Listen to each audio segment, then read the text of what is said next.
Welcome to the Design YouTube channel. I'm Hugh, and today's video is part of a webinar series. Get ready for an engaging session ahead that will probably give you a lot of new information. Thank you, and hope you enjoy the video. So first of all, I want to thank you everyone for hopping in here. Since we're going to talk about concept art and the actual magic of concept art, that's how I named this, because it's a bit magical in a way, because we're building worlds and we're creating worlds. That being said, let's see what is a concept artist's job and what you actually need to know to become one.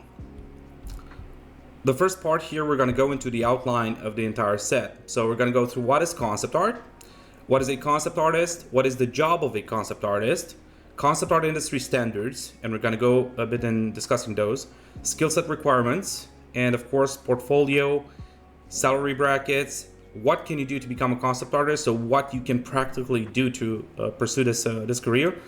And of course, closing thoughts about concept art in current industry. Those are going to be my own thoughts and my own perspectives. So I'm going to end with that. So let's go on what is concept art? What does it actually mean? And what type of info is out there about it? So one thing you guys have to clearly understand about concept art is that we need to define it first. So we need to understand the definition of what concept art is. And here we have something very clear, is an artwork that is created to develop the initial vision of a project. It's the main idea to bring scripts or beliefs to life by designing characters, environments, objects, and settings. Concept art sets the tone and style of the project and serves as a guide throughout development at the starting phases, but is also used in the later phases for support or clarification purposes of certain areas during production. So it's actually super important to understand the definition of concept art, because that area specifically is the one that you guys have to understand. Now, we have some mentions here about concept art and what it means, and not only, right? Concept art is not only about the idea you have, but how you can execute that idea. So there's a clear emphasis on execution there. So that's a main thing that you guys have to consider when it comes to concept art. Concept art is not only about execution, so that's not the only thing, of course, is about how you make the artwork serve the project. So there's this question of like, does this artwork serve the project or not? Does it serve the product that is being built up? Does it serve the area that it should be for? Concept art is not only about serving the project, of course, it's about consistency over a long period of time. And these three simple ideas, like execution, serving the project, consistency over time, these are some key points of concept art that you'll usually be into these positions across the board, regardless of the area that you'll be concepting for. Concept art is extremely important at the inception of any project, either in blue sky explorations, which is the area usually that is used specifically where people just try out different things and try to test out ideas, and this is probably the most fun part of any concept artist career. And this happens usually to a lot of seniors. A lot of juniors unfortunately don't have this chance of doing that fun stuff. I believe Feng Zhu talks about it as well. And of course, pre-production or even during production, where ideas start to come to life. And usually in pre-production is the area where, foundationally speaking, the concept artist will actually build a lot of stuff in pre-production that is useful for the 3D artists to work with. And of course, in production, usually concept art is used as a follow-up sort of support system in the areas that actually required. For example, there are a lot of descriptive things that are being created in production to support the teams that are developing those things. Now let's go into the next part. What is a concept artist?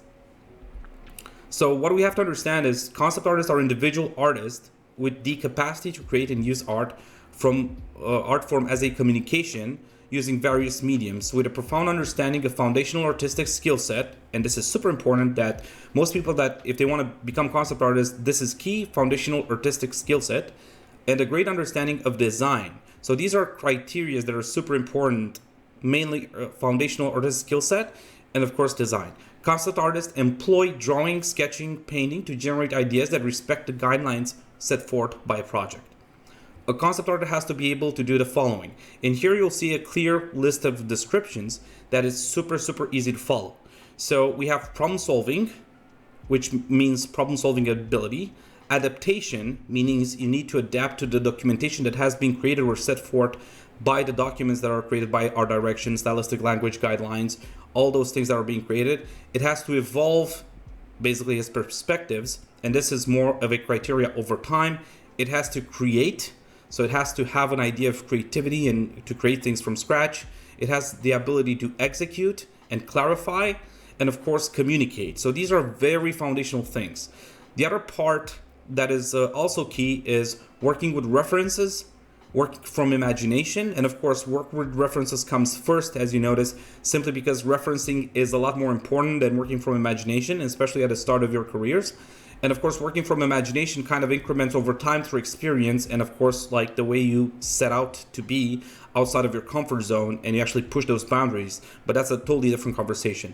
And of course understanding a variety of subjects and topics, understanding and creating descriptive drawings. This is a super important area because a lot of people, when they think about concepting and designing, they don't understand this part with creating descriptive drawings. Descriptive drawings means you don't only have drawings in terms of aesthetic and of course shape language, but you also think about functionality and how the design itself from an aesthetic standpoint blends with the functionality part. Creating design propositions. So it basically here is more about how you propose those designs and sort of either presenting them or showcasing them. Creating and rendering materials and having an ability to understand materials or actually reference materials in that matter. Teamwork and feedback ability. And this teamwork and feedback ability is both giving feedback to your peers and also taking feedback to yourself as an artist. And here we have like the presentation is quite clear and straightforward. At design, the way we look at things is basically through these three clear lenses. We have the foundation part, which represents topics such as perspective, volume understanding, value, color, construction, and so on and so forth. All these things relate to the foundational side of art, which is more the scientific part of art that is kind of immovable over time because it has to make a lot of sense in that point. Of course, you have design, which represent topics such as the 12 principles of designs, concepts such as addition and subtraction, the big, medium, small that everybody knows about, balancing ratios, which is another area that you guys didn't heard about. There's shape language in design, etc. Like these are just examples that I'm giving here. And of course, the area of storytelling, which represents topics such as storytelling techniques. If you search this on Google, you'll find a bunch of things related to storytelling techniques. You'll have things related to Hero's Journey of Joseph Campbell. We actually did a PDF on that. Narrative understanding, which again is another area that you can study. We have the idea of the monomyth and of course the idea of the mountain. All these things like the monomyth and the mountain, if you search for it, you'll find a lot of information about this storytelling part in written form. And of course, in the future, we'll have courses on this topic. A concept artist is a complex individual in the end, and this is super important to understand. It's a part researcher and student of art and creation itself. It's part designer and creator of worlds. This is the best description I could actually build. He has adaptability and problem-solving ability, adding value to projects around the world. So you guys have to conceptualize this part very stable in your mind. If this is something that you relate to, somewhere deep inside, you want to be that means there's more likely that you will be attracted to this career as a concept artist more than any other areas in a career representation. So what is the job of a concept artist in essence? Let's look at the job side. The job of a concept artist is not as simple sometimes as it's made out to be. The common misunderstanding being that you just have to make some designs with some various views and that is it. Sometimes it is, but not always. And I make a clear mention here, not always, because like sometimes you have to be supporting the team of developers through other things and not through those variations of designs. Now let us explore what this job means in essence, like point by point, so we can actually create a clear criteria of understanding. So what does it mean to collaborate with project stakeholders to understand the project brief? Oftentimes, like people don't understand this statement. It's present in a lot of job descriptions out there, but therefore we're actually trying to explain each area. So this area requires great communication skills in order to clarify areas before you work on them. It is key to have this in order to collaborate well, meaning you can ask questions if you don't understand things. Make sure you ask questions. You want to make sure that you have a lot of clarity in the brief, that your client or the person you're working with does not, create unclarity. Like they're not kind of mystifying things in essence. So in order for that, you need to probe with a lot of questions to make sure that something that you create will be deliverable to them and is going to be used in their project. So it's about communication, a lot of clarification in terms of collaborating with stakeholders to make sure that things are developed properly for that specific project or product. Now, the number 2 here is researching various subject styles and genres relevant to the project. The research part is highly important. So in essence, you have to imagine you're like a little scientist at times trying to figure out how things work or how you can make them work for the actual project. So sometimes we'll be put in the position to find different types of things, including solutions, meaning you as an individual artist in the project itself, you'll be, let's say, sorted out with a task. That task might be to actually create something in blue sky, let's say, or if it's something very specific, you want to research the things that are specific to that topic, kind of go back to the team, showcase like, hey, this is kind of the idea I have. Do you think it's relevant for the project? Do you think I'm missing out something? That where communication skills come in, and then you start working on the thing. That is kind of the main thing of researching and having the capability to check styles and genres relevant to the project. Now, creating detailed design based on the brief, presenting drafts for approval, and incorporating feedback. So this is a pretty simple and straightforward thing. Presentation skills is something that you require for this to actually get to work well. Getting feedback and executing on feedback are also key areas for artists that take this path. So it's not only important to present, but it's also great to execute things in a proper manner so the presentation actually looks really good and you're actually very convincing with your pitch and presentations whenever you actually send things or after you get them back and actually refine them after you get feedback. So that's kind of the case there. Number 4 is developing specification sheets to guide others in implementing the designs. So here is about creating descriptive artworks that I was talking about in terms of skill set, using sheets and design sheets to guide other departments in developing areas such as environments, characters, props, effects, etc. So all these things here are very clear and mentioned that you will most likely than not work on a variety of things unless you're very specifically specialized in the job, but we'll go into the types of jobs out there as well. Working with deadlines to deliver designs. Now this is something very clear and crucial oftentimes because production timeframes are quite tight sometimes. So just to give you an example, you have 3 months, for example, for blue sky exploration, but that's it. After that, you have 6 months of pre-production, let's say. And this is usually for large projects. So it's roughly 9 months where you have to actually build quite a large volume of work and actually present that work in those meetings to make sure you actually have things in order. Now, whenever you work with deadlines, you need to understand that you do need a workflow and a pipeline for yourself as an artist to actually have clarity in developing those things. And as you understand, it is crucial at times during pre-production where stakeholders pay close attention to how the vision is developed. Sometimes deadlines add pressure on performance, but it is a requirement. So the pressure on performance there, I explain it clearly. I call it pressure on performance because it's definitely a pressure on the individual's performance and how they perform in that area at that specific time in the project. Understanding and using 2D and 3D tools is the 6th point. And what you guys have to understand about this 6th point is this is about your technical ability understanding of 2D and 3D tools.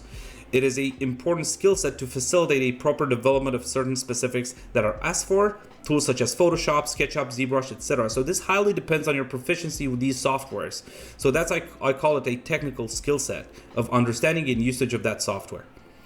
When it comes to contributing to the creation of various materials required for marketing purposes, that's point number 7, that area specifically is about, it's either you are going to refine things later on for marketing purposes or be required for materials such as art books, studio materials, some artworks you have to be polished a bit more to be presented better for this purpose. Sometimes even in internal pitches that are being created to secure probably more investment. So this type of thing might occur and you as a concept artist will work on these things occasionally.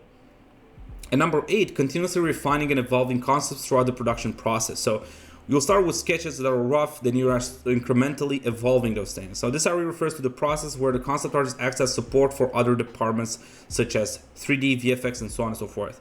Meaning that sometimes your job will not only to be the one that creates design at the inception, but during the implementation production process, you're going to help other departments to implement those accurately. Let's understand a bit about what are concept art industry standards, because we hear this word industry standards a lot, so it flies around a lot, but we'll go a bit into the topic to actually understand it better. So first of all, the concept art industry standards, a lot of people will say that there's some specific standard for the industry. I would say the standard actually will vary, and I'll explain contextually why. Industry standard refers to the quality benchmark that is required for certain type of productions in various projects. And I explained there is a certain type of products in various projects because there's a variety of projects out there, and the quality standard of benchmark and stylistic language and so on will vary. It is important to note that the industry standard does not mean it is one standard to rule them all. It is important to think about standard in conjunction with context. For sure, the industry standard requires context to be understood more accurately.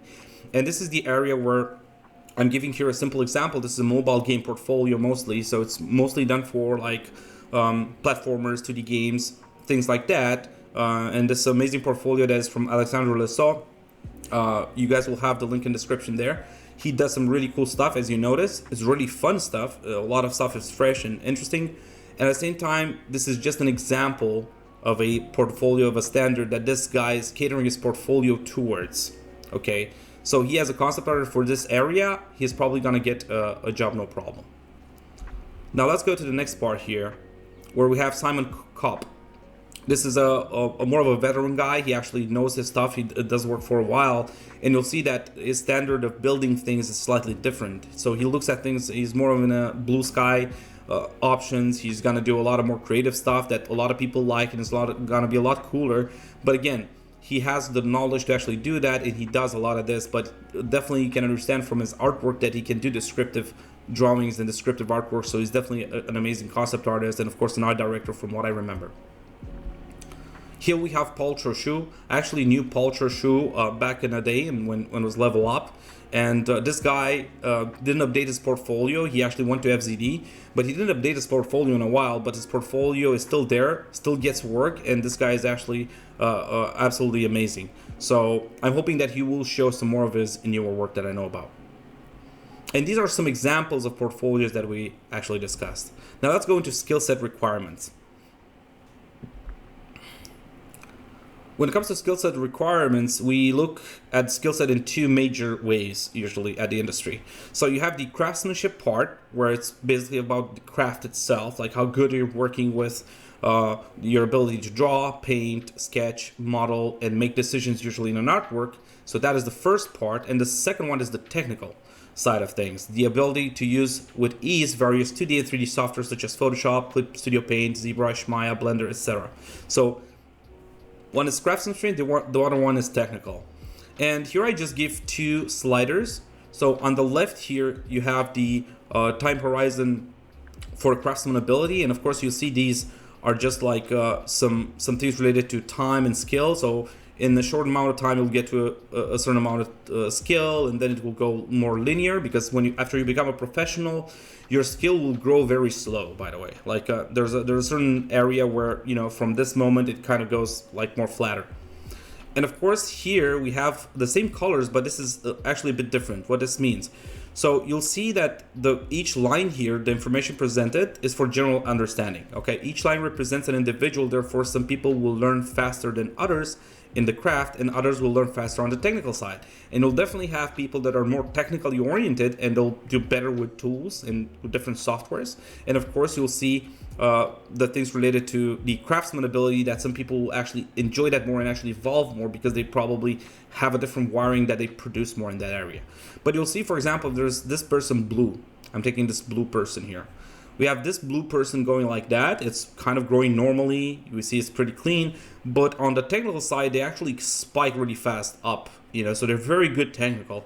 Now we see the green person here, which spikes quite quickly on the craftsman ability. But on the technical, they're not really, you know, growing as fast as the blue one. So that's why usually collaborative environments in these type of scenarios are very important, that people learn from each other.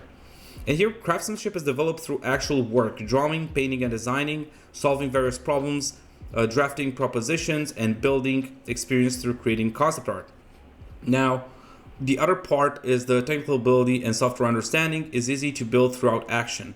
repetition over a period of time, basic modeling techniques, basic lighting in the software, etc. So you basically reproduce that thing over time to actually increment it in a proper way to actually make things good.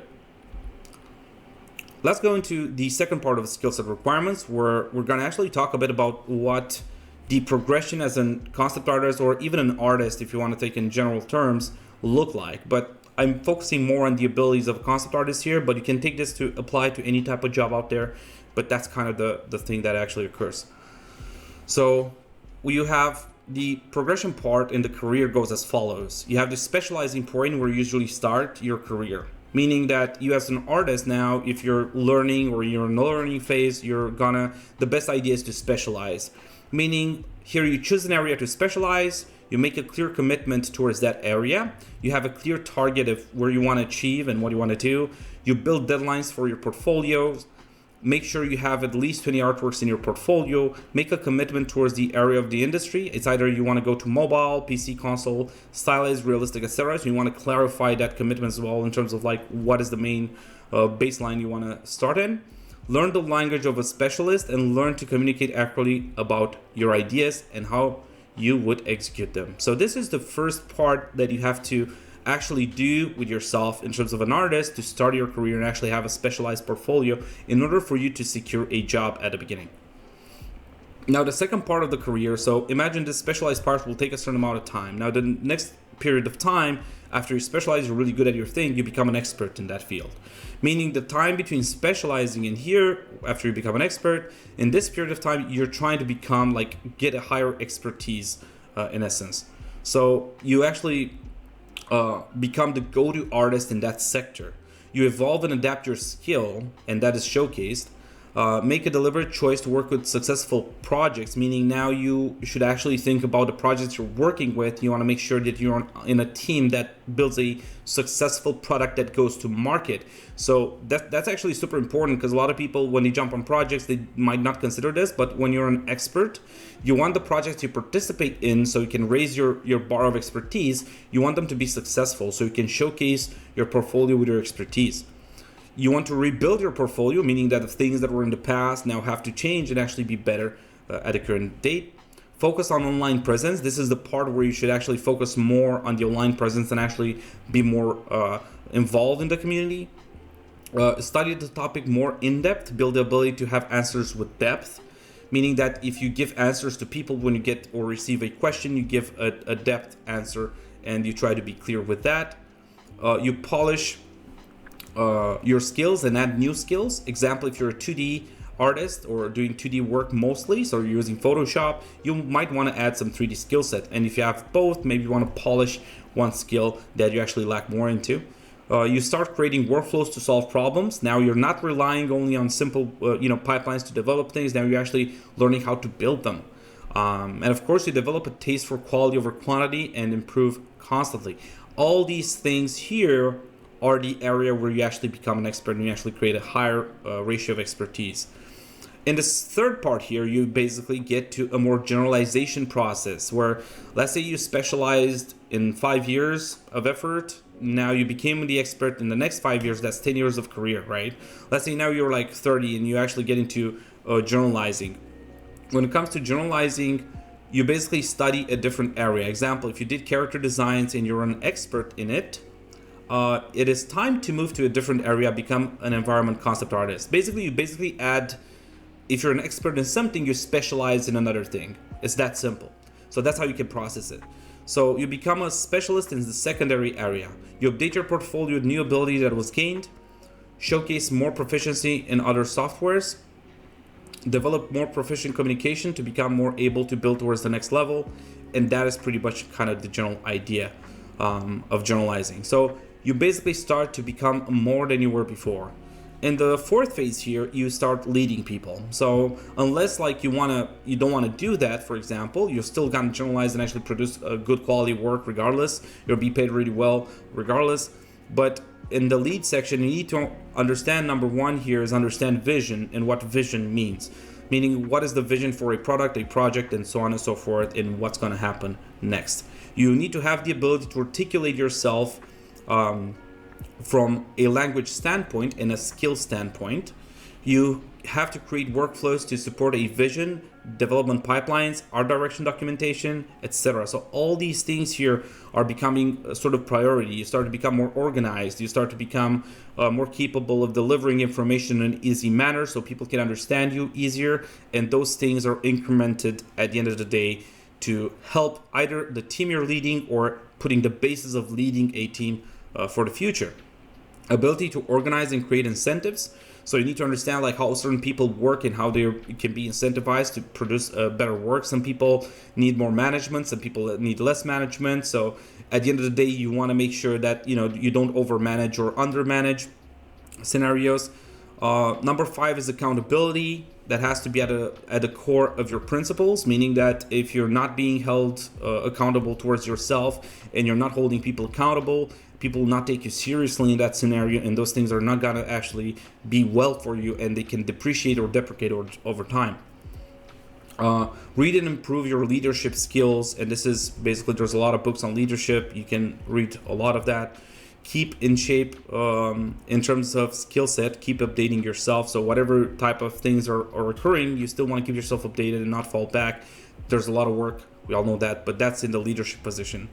And then after this, if you want to go towards like the finish line here, this is the place where you give back to community, because everything that happens here in the backside is basically you specialize, you become an expert, you generalize, lead, and then you give back to community. And when this thing happens, you just basically do this. You give advisory, share experience, explain what works and what doesn't. You research and do development, help others achieve what you achieved, write books, etc. So this is the area where you actually build stuff to actually help the newcomers, let's say in the field or territory, to make them better. So you actually have this give back type of session where things are going slightly different. So this is kind of the process where I think this is a more rational approach to Skillset Requirement progression as a concept art in your career. And everything mentioned is done after you have a great understanding of fundamentals. So everything that is mentioned here in this phase, all the phases that I explained, is exactly this. What this means is you can easily spot any foundational issues and have an easy time correcting it. If you still struggle with foundational art theories and applications, we recommend you continue polishing those. You will have an easier time to learn design with a good foundation, and with good design, you can employ and understand story. Okay, because they kind of go hand in hand and actually help each other. But that is pretty much the skill set requirements. Now let's go into portfolio. And this is a more simple area that we're going to go into. What is a portfolio?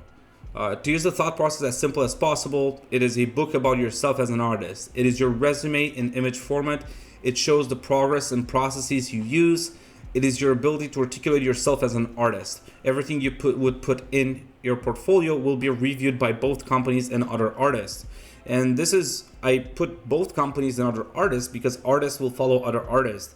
And if a good artist is another good artist and they actually meet online in a setting, they might become friends because they appreciate and have a lot of respect towards each other. Same things with, like, let's say mid artists. If they meet each other, they actually build relationships. Same thing happens with more junior artists. So this is basically fostering relationships across the board that can actually be very useful over time.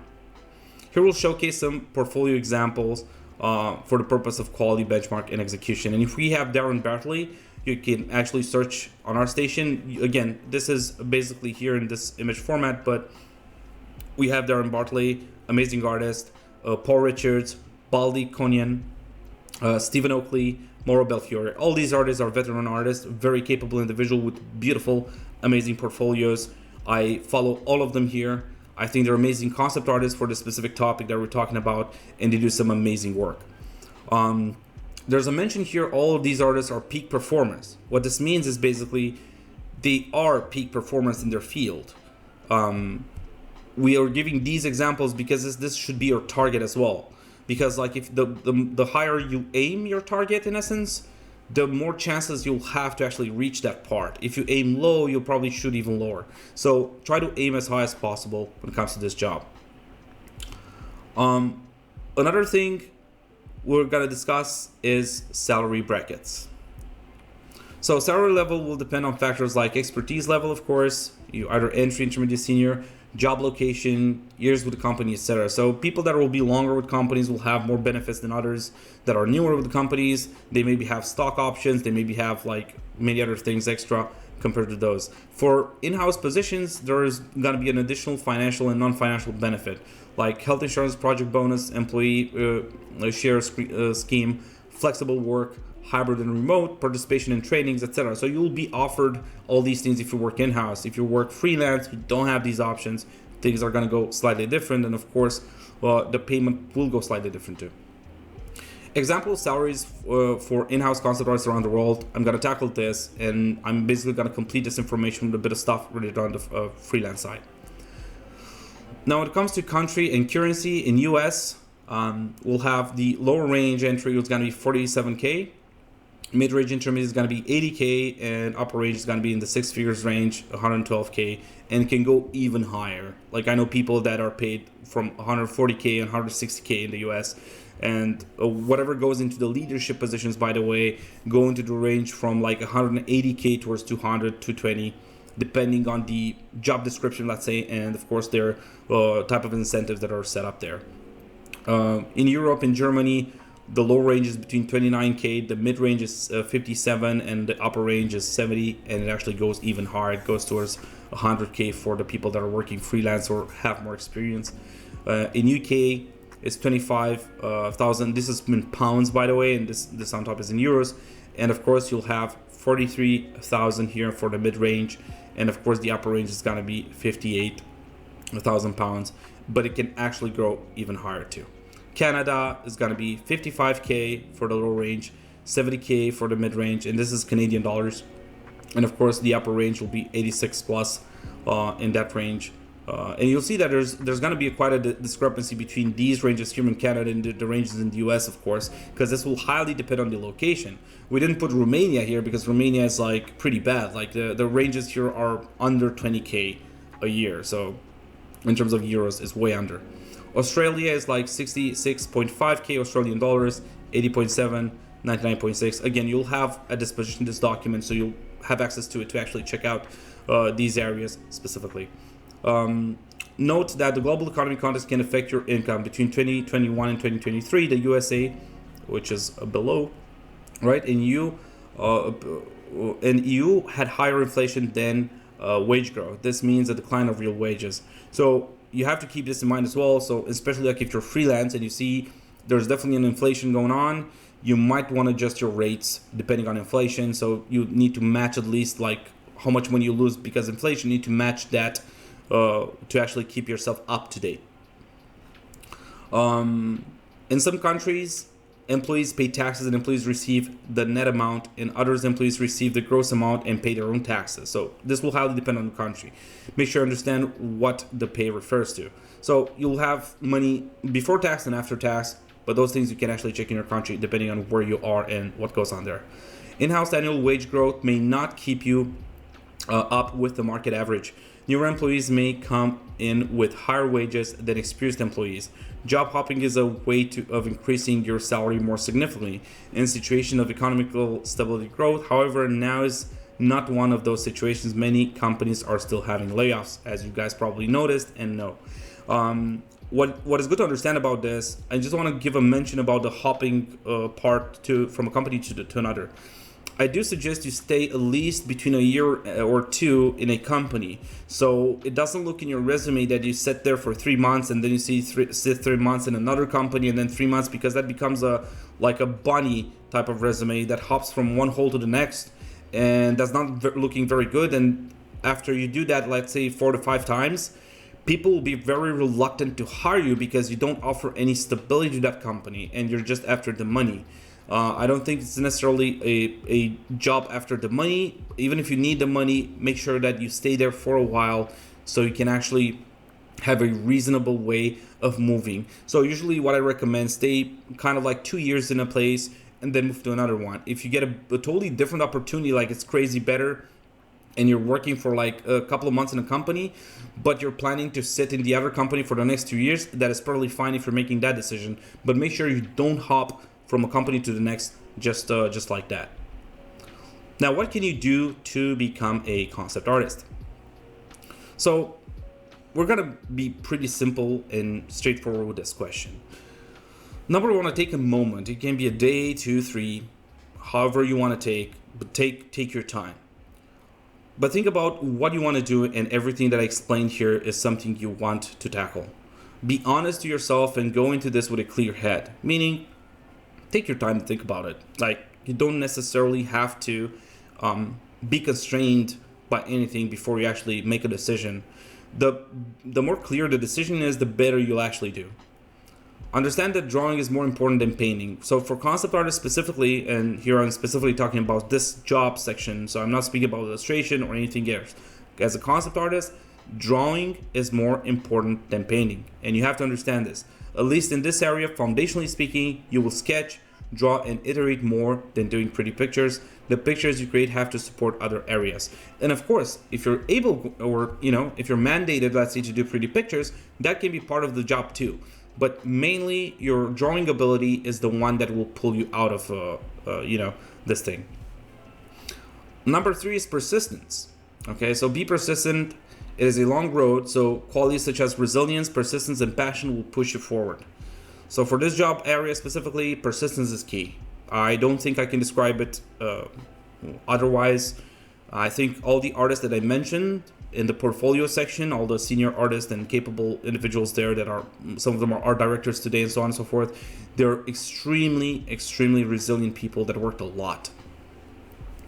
Build a plan, okay? So let's go into the build a plan section.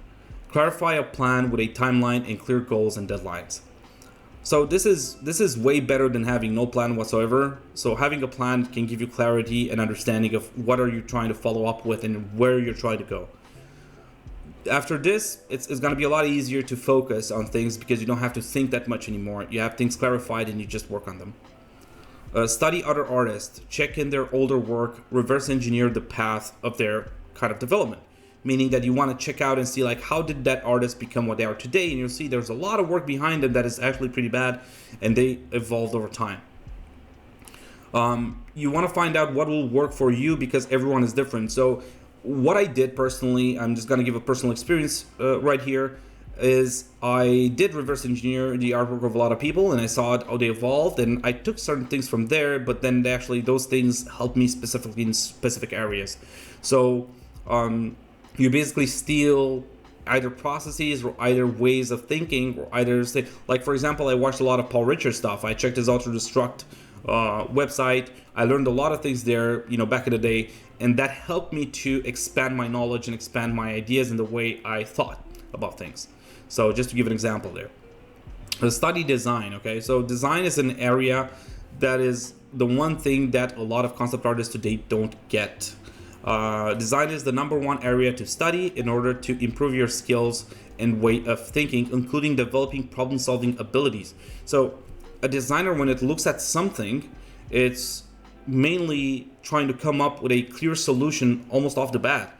So if something doesn't work, they see why it doesn't work. They have a problem-solving ability that clicks instantly because they study design. So that actually becomes more proficient. So that's kind of the area that you want to probably think about, and that's probably a bit undervalued and understudied these days when it comes to art. And of course, if you do want to study design, we do have some starting design courses. Like we have the first design mentorship, I think it's 12 principles of design, that we talk about design there. So you can check that out on the website. But again, design is one thing that a lot of people don't study. Now, if you want to develop a clear idea on storytelling, so for starters, learn a couple of techniques to tell stories, to have something to work with. So storytelling, you want to understand just a couple of areas so you can get yourself started. You'll get an informational level, but then you can use it in other ways too.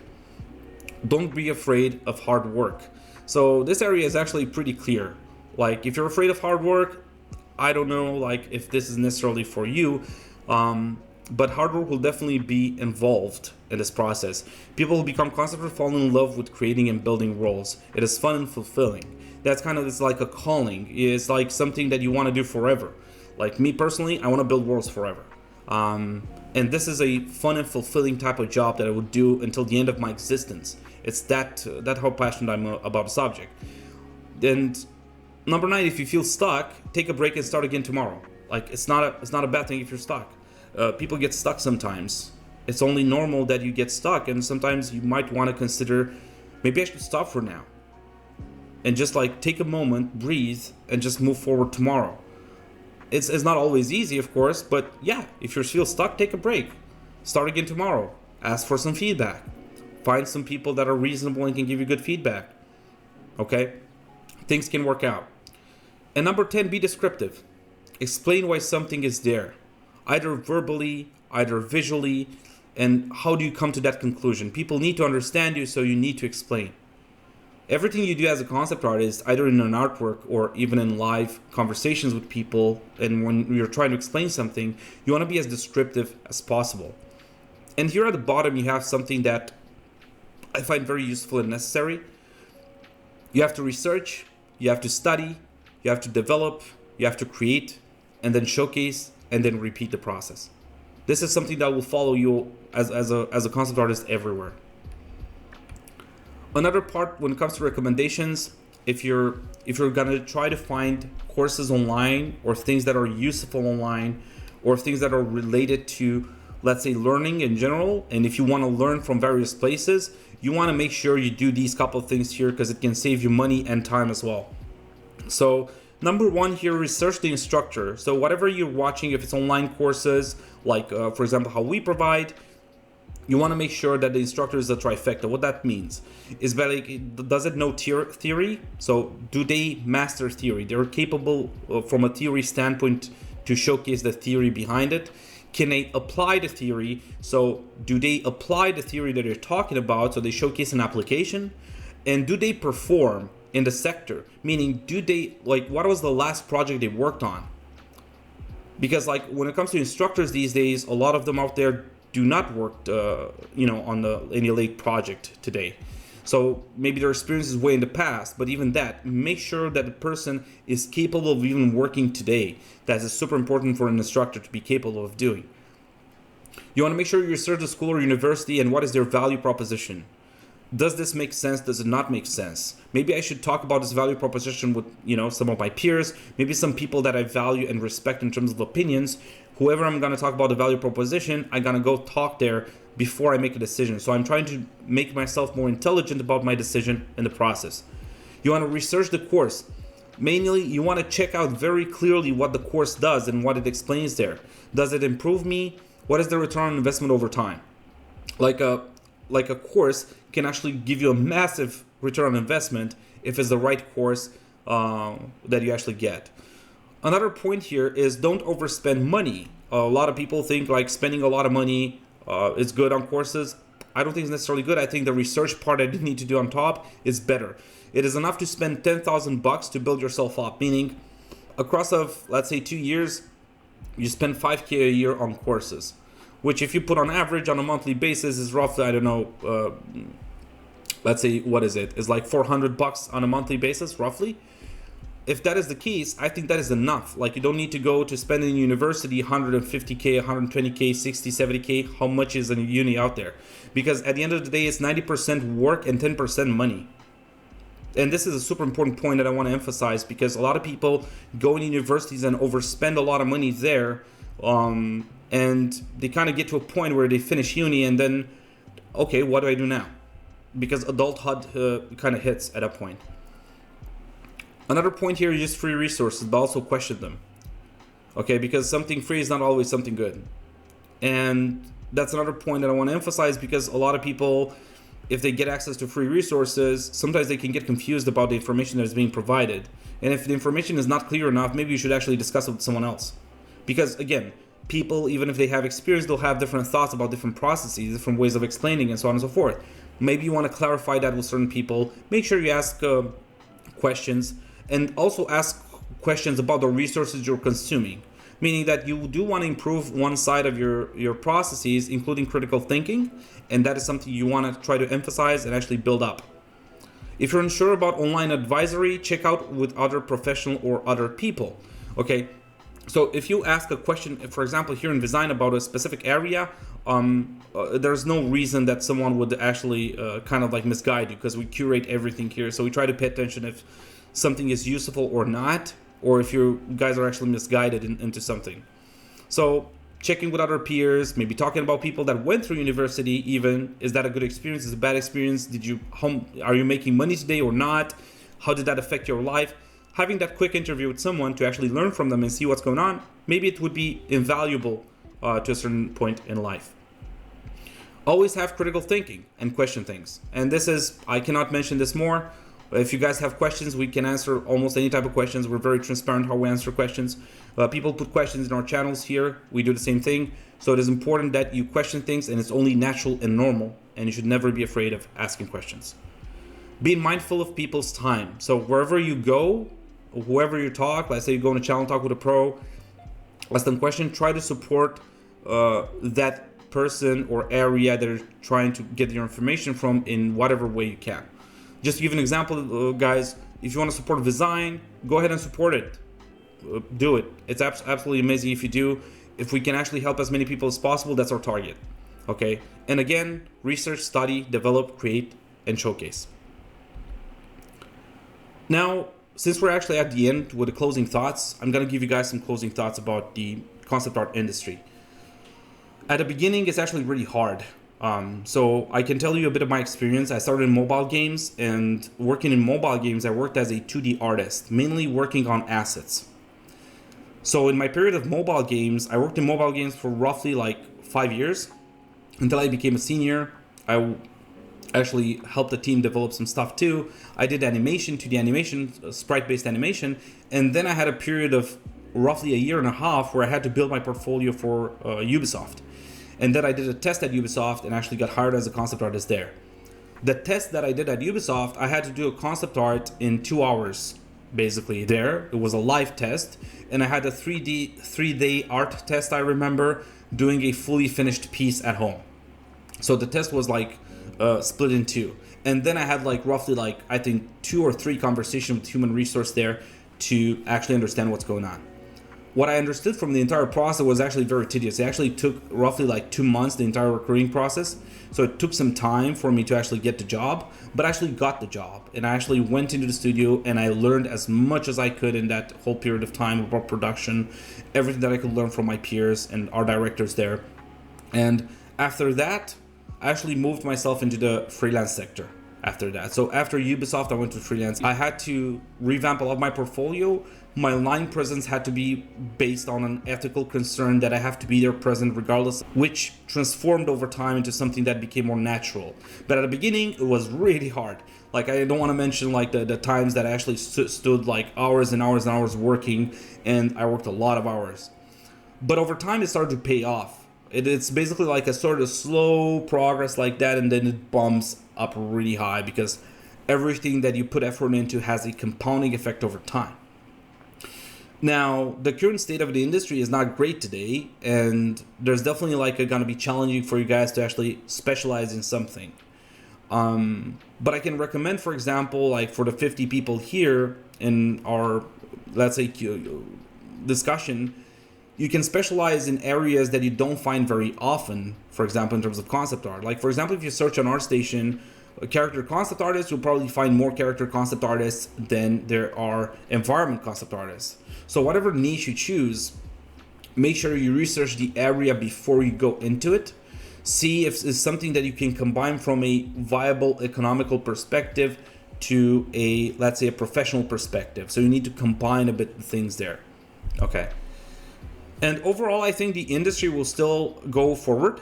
Things are not going to change much. I think artists will still be needed even more over time.